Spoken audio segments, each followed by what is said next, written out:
The Brierfield Furnace, also known as the Bibb Naval Furnace and Brierfield Ironworks, is a historic district in Brierfield, Alabama. The district covers 486 acres and includes 1 building and 9 sites. It was listed on the National Register of Historic Places on November 20, 1974. The district is encompassed by Brierfield Ironworks Historical State Park. History. The Brierfield Furnace site was developed in 1861 by Caswell Campbell Huckabee, a Greensboro planter, and Jonathan Newton Smith, a Bibb County planter, on land purchased from Jesse Men near the Little Cahaba River, a tributary of the Cahaba. The endeavor was initially known as the Bibb County Iron Company, with Huckabee providing most of the capital and slave labor for construction. Richard Fell was employed to build a 36-foot high stone blast furnace and, in 1862, a rolling mill. The company produced cast iron initially, but soon changed over to the more lucrative production of wrought iron. The iron was used to produce farm implements. Recognizing the high quality of iron produced at Brierfield, Confederate officials forced the men to sell the ironworks to the government for $600,000 in 1863, renaming it the Bibb Naval Furnace. A new 40-foot high brick furnace was built on a railroad line was constructed to connect the furnace to the main line of the Alabama and Tennessee River Railroad. The output of the ironworks was then shipped to the Confederate arsenal at Selma. By 1864, the furnace was producing 25 tons of iron per day, much of which went into producing over 100 Brooke rifles,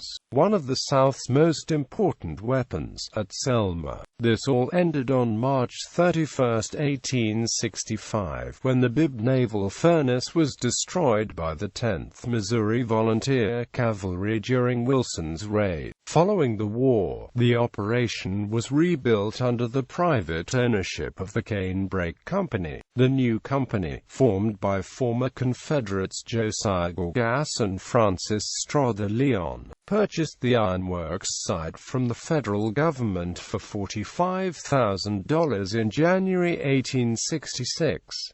They had the site back in production by November 2, 1866. In January 1867, Leon turned the deed over to Gorgas, who became president of the newly formed Brierfield Ironworks. Gorgas leased the ironworks to Thomas S. Alvis on August 2, 1869. He ran the works until forced to close due to economic conditions following the Panic of 1873. The facilities were purchased and reactivated by William D. and Kearsley Carter of Louisville, Kentucky, in 1877. By 1882, the operation was under the management of Thomas Jefferson Peter of Kansas. Peter had the furnace rebuilt and remodeled the rolling mill. He also had a nailery, coke ovens, and a washer built. However, at least partially due to the competition from cut-wire nailies out of Pittsburgh, the ironworks finally closed for good in December 1894. In the years following the closure, the site lay abandoned.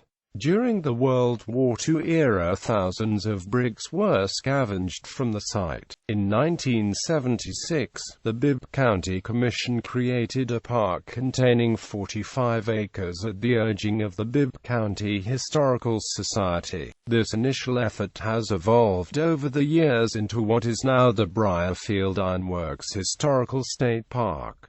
The modern park. The structures and sites that contribute to the National Register of Historic Places listing include the ruinous brick furnace, the tramway bed from the railroad, the brick foundations of the rolling mill, the nailery foundations, coke ovens, cemetery, and the superintendent's house.